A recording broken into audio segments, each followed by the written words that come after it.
Hi అండి, welcome to my channel series ideas one moment. ఈ వ్లాగ్లో వచ్చేసి డైలీ రొటీన్ అనేది చూపిస్తున్నాను. ఎర్లీ మార్నింగ్ ఫ్రెష్ అప్ అయిపోయాను, 5:30కి లేచాను అనమాట. ఇక అక్కడ నుంచి డైలీ రొటీన్ అనేది స్టార్ట్ చేసేసాను. ముందుగా వాకింగ్ అనేది స్టార్ట్ చేయాలి. డైలీ కూడా వాకింగ్ అనేది వెళ్తున్నాను. ఆ వీడియోస్ కూడా మీకు మధ్య మధ్యలో నేను అప్లోడ్ చేస్తున్నాను. ఇక ఆ తర్వాత 5:40కి నేను 5:45కి నేను కిందికి దిగేసి వాకింగ్ అనేది స్టార్ట్ చేసేసాను. అప్పటికే తెల్లారిపోయింది. ఇక ఆ తర్వాత కొద్దిసేపు ఇక్కడ రెస్ట్ తీసుకున్నాక మేడపైకి అనేది వెళ్ళిపోయాను. ఈ మధ్యకాలంలో డి విటమిన్ అనేది చాలా తక్కువ అయిపోతుంది ప్రతి ఒక్కరికి కూడా, ముందుగా లేడీస్కి. కాబట్టి ఎర్లీ మార్నింగ్ సన్ రైజ్ అనేది చాలా ఇంపార్టెంట్.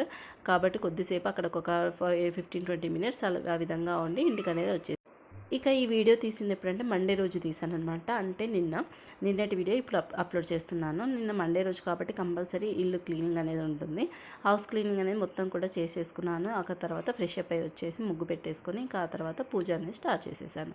ఈ విధంగా సింపుల్గా పూజ అనేది కంప్లీట్ చేసేసాను అనమాట.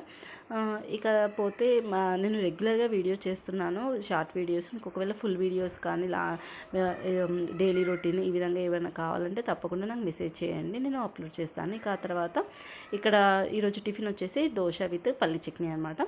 ఈ విధంగా దోశ వేసేసుకొని ఆ ముందు రోజే బ్యాటర్ అనేది ప్రిపేర్ చేసి పెట్టుకున్నాను అనమాట. ఇక ఆ తర్వాత ఇక్కడ పోపు అనేది వేసేసుకుంటున్నాను. మనం పల్లి చట్నీలో కంపల్సరీ పోపు అనేది కంపల్సరీ ఉండాలి కదా. కరివేపాకుతో పాటు ఇలా పోపు అనేది వేసేసుకున్నాను. ఈ విధంగా ఇక ఇక్కడ టిఫిన్ అనేది కంప్లీట్ అయిపోయింది. ఇక ఈ వీడియో కనుక మీకు నచ్చినట్లయితే లైక్ చేయండి, షేర్ చేయండి, కామెంట్ చేయండి. Thank you.